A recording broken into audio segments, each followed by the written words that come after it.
Hi everyone, welcome to this video on the periodic properties lab. In this lab, our goal is to observe two periodic trends of elements and then use these trends to help determine the identity of an unknown. Let's discuss the relevant concept. Recall that when we look at elements in a group or period in the periodic table, they show a trend for specific properties. For example, for the atomic radius property, the trend is that it increases as we go down the elements in a group and it decreases along the elements in a period from left to right. The existence of this trends can be explained by the interplay of factors that determine the stability of the valence electrons in the atoms of these elements, as we discuss in lecture. In the lab today, we would look at two additional properties that we didn't discuss in lecture. These properties are the solubility of salts formed by cations in group 2A and the oxidizing strengths of elements in group 7A, or halogens. What you want to find out is whether these properties follow a specific trend. For example, does solubility increase or decrease as we go down a group? Once you determine the trend of these properties, you will use this discovery to help you identify an unknown that is composed of group 2A and 7A elements. So there are three parts to the lab. Let's look at them one at a time. Part 1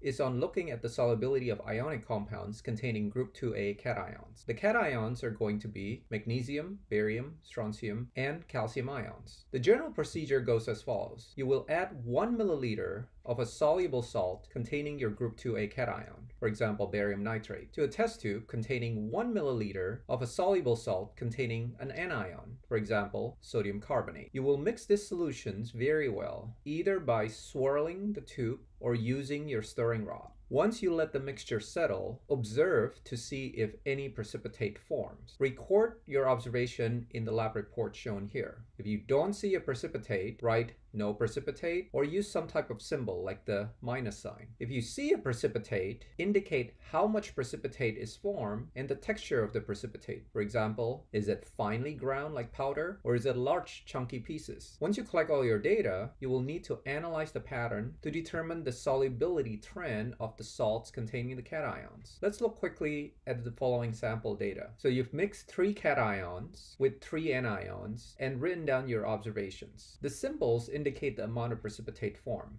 The more pluses, the more precipitate. The minus represents no precipitate. Given this data, you could see that cation C is the most likely to precipitate, so least soluble, followed by A and B. So that's how we will rank the solubility of these cations. The second property you will look at is the oxidizing strength of group 7A elements. The first thing to know is the difference in the names that we use. A halogen is the actual elemental form of group 7A, which is a diatomic molecule. So it's either Cl2 or chlorine, Br2 or bromine, and I2 or iodine. A halide, on the other hand, is the anion form of group 7A elements. So it's chloride or Cl-, bromide or Br-, and iodide or I-.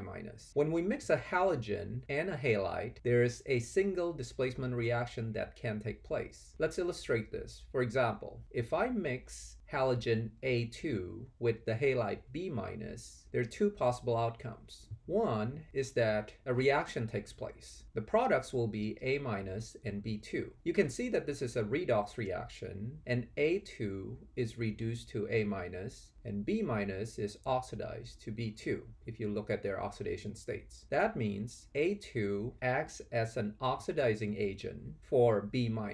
If we compare the strengths of A2 and B2 as oxidizing agents, this result tells us that A2 is a stronger oxidizing agent because it can oxidize B-. Now, a second outcome is that when you mix A2 and B-, we get no reaction. If this is your result, this means that A2 cannot oxidize B-, so that means A2 is a weaker oxidizing agent than B2. So your goal is to determine the trend in the oxidizing strengths of your halogen, Cl2, Br2, and I2 in your actual experiment. To help us figure out which halogen is present, we need to look at its color. So the first thing you'll do is determine the color of each halogen. You do this by adding 1 milliliter of a halogen that's been premixed with water, so it's called halogen water mixture, with 1 milliliter of hexane. Hexane is a nonpolar solvent, so it doesn't mix with water, which is polar. Since the halogen is nonpolar, when we mix the two solutions, the halogen will move and mix with the hexane instead of staying with the water. To make sure this movement occur, you have to mix your solutions vigorously. Again, either swirl your test tube or use your stirring rod to mix the content well. If you don't mix this well, you're not going to see the correct result. Then observe the color of the hexane layer, which is located at the top because hexane is less dense than water. The color at the top is the color of the halogen that you put in. For example, in the picture, you see the top layer is orange, so that's the color you will record. You will record the color of the halogen at the top of the lab report page for part 2. See here where I highlighted the lab report in yellow. That's where those colors should go. Keep in mind that the halides, which are the ions, are colorless. Now, once you know the colors of the halogens, you're ready to carry out your actual reaction between a halogen and a halide. If you look at the lab report format, each square corresponds to a specific combination of halide and halogen. So for example, start by adding 1 milliliter of NaCl, which means you're adding Cl minus, the halide, to 1 milliliter of bromine water. In this case, bromine is your halogen. Also, don't forget to add 1 milliliter of hexane. Mix these three components well. Sufficient mixing is important, as I said earlier, otherwise you won't see the correct result. After you're sure the contents are well mixed, first record the color that appears in the hexane layer in the space that's marked color in the square. Based on the colors, you can then identify the halogen that's present because you already know the color of each individual halogen. So write the identity of that halogen in the space marked halogen. For example, maybe this is Br2 or I2 or Cl2.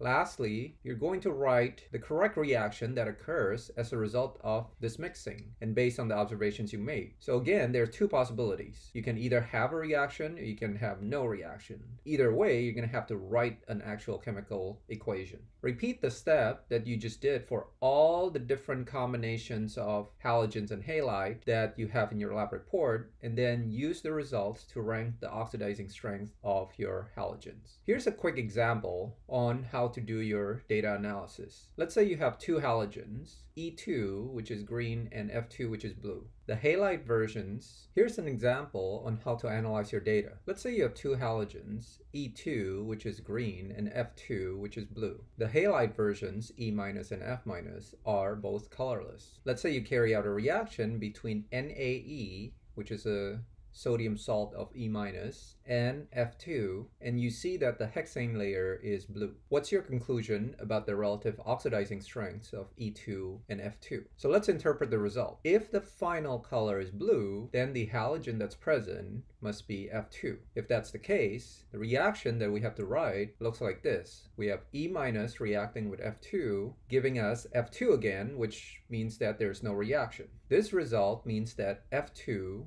is a weaker oxidizing agent than E2, as we discussed earlier. So you're going to use the same approach to analyze the rest of the data and then rank the relative oxidizing strengths of all your halogens. Once you complete parts 1 and 2, you now need to use the results to help you in part 3. In part 3, you'll be given an unknown solution, which looks like this. This is an ionic compound that has been dissolved in water. The ionic compound is made up of a group 2A cation, so one of the following, magnesium, barium, strontium, or calcium ion, and a group 7A anions, or a halide, which is one of these, chloride, bromide, or iodide ion. So for example, the formula of the unknown could be magnesium chloride, barium iodide, calcium bromide, calcium chloride, or others. Your goal is to come up with a procedure that will allow you to determine the identity of this unknown, the cation and the anion. After that, you're going to go ahead and use that strategy that you come up with to experimentally determine the unknown.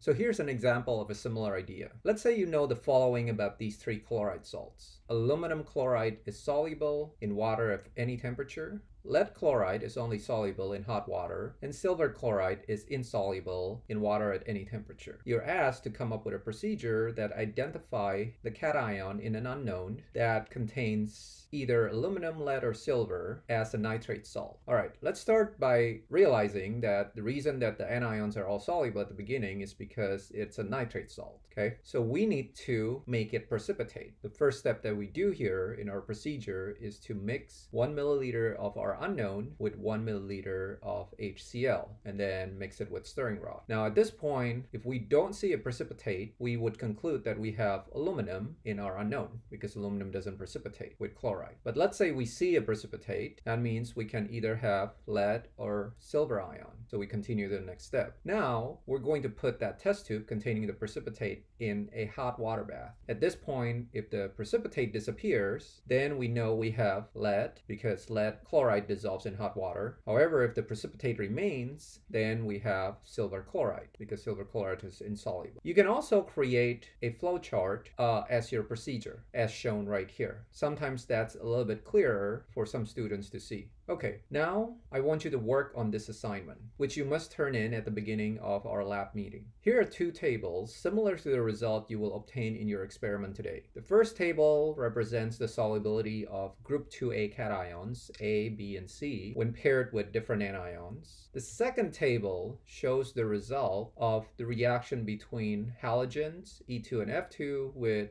halides, E- and F-. And then the colors of the halogens are indicated here. You're now given an unknown ionic compound, which contains one of the cations, so A, B, or C, and one of the halides, which is E- or F-. So the formula of your compound could be one of these six shown here. Your assignment is to come up with a detailed procedure that will allow you to determine the identity of your unknown. Now, note that the procedure has to be detailed. You shouldn't just write, I'm going to repeat all the steps in part 1 and 2 and figure out my ions. If you do that, you're going to get a 0 for this assignment. Here's an example of what your procedure should look like. One for the cation and one for the anion. And you can see in this case that each of the steps is clear and leads to the specific identification of a cation or an anion. You can also use a flow chart like I did in my previous example. This assignment will be a significant part of your lab report grade, so take it seriously. Let's wrap up by discussing the safety and waste disposal procedure. You're going to use your standard PPE and gloves for this experiment. The halogens are toxic, so make sure that you have to be extra careful that it doesn't touch your skin. There are droppers inside the reagent bottle with the halogen, so use it to add the halogen water into your test tube. All the waste today must be discarded in the hazardous chemical waste container, which is shown here, and all your gloves must be discarded in the glove waste container. This ends the video on the periodic properties lab. I'll see you in lab.